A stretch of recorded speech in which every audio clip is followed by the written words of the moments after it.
ఇక్కడ వచ్చేసి మా అమ్మ వంటలు అయితే ప్రిపేర్ చేస్తుందన్నమాట. ఎందుకు ప్రిపేర్ చేస్తుందో ఎవరి కోసమో చెప్తాను. వీడియోని స్కిప్ చేయకుండా లాస్ట్ వరకు చూసేయండి. సో మేము వచ్చేసి చెక్క భజన అనేది నేర్చుకుంటున్నాం అనమాట. చెక్క భజన నేర్పించే గురువు, అలాగే గురువుతో పాటు వచ్చే వాళ్ళకి కూడా రోజుకొకళ్ళు చొప్పున భోజనాలు అయితే పెట్టాలన్నమాట. అంటే ఇప్పుడు నేర్చుకునే వాళ్ళం ఉంటాం కదా, ఒక 20 మెంబర్స్ 30 మెంబర్స్ ఉంటారు కదా. సో వాళ్ళు వచ్చేసి రోజు ఒకళ్ళు అయితే భోజనాలు అయితే పెట్టాలన్నమాట. అంటే మాకు నేర్పించడానికి వచ్చేసరికి 8 అవుతుంది.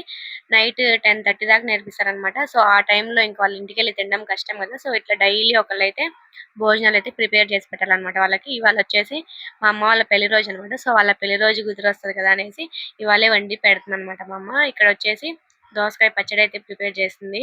అలాగే ఆలు కర్రీ, పప్పు చారు ఇవైతే ప్రిపేర్ చేసింది అనమాట. ఇంక నైట్ టైమే కదా, అంత ఎక్కువగా తినరులే అనేసి ఆలు ఫ్రై, పప్పు చారు, దోసకాయ పచ్చడి ఈ మూడైతే ప్రిపేర్ చేసింది అనమాట. అన్నం అయితే వండేసింది.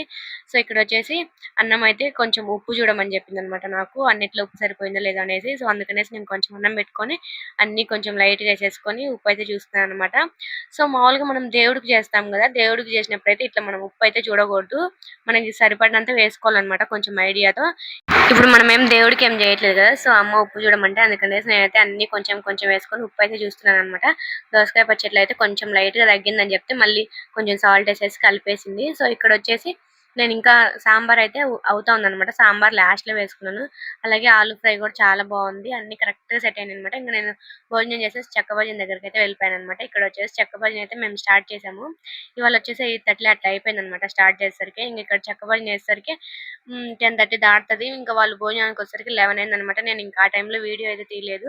ఇంకా నేను ఇక్కడ వేసేసి ఇంటికైతే వెళ్ళిపోయానన్నమాట. వెళ్ళాను గానీ ఇంక వాళ్ళకి భోజనాలు పెట్టేసి ఇంటికైతే వచ్చేసాను. అంటే ఇంటికొచ్చేసానంటే అమ్మ వాళ్ళ ఊరు, అత్తయ్య వాళ్ళ ఊరు 2 ఒకటే కాబట్టి సో అమ్మ వాళ్ళ దగ్గర భోజనాలు అయితే పెట్టిందన్నమాట అమ్మ. సో ఇంకా అక్కడ వాళ్ళకి పెట్టేసి నేను ఇంటికైతే వచ్చాను. ఇంటికొచ్చేసరికి 11:30 అయింది. అంతే ఈ వీడియో. Bye guys.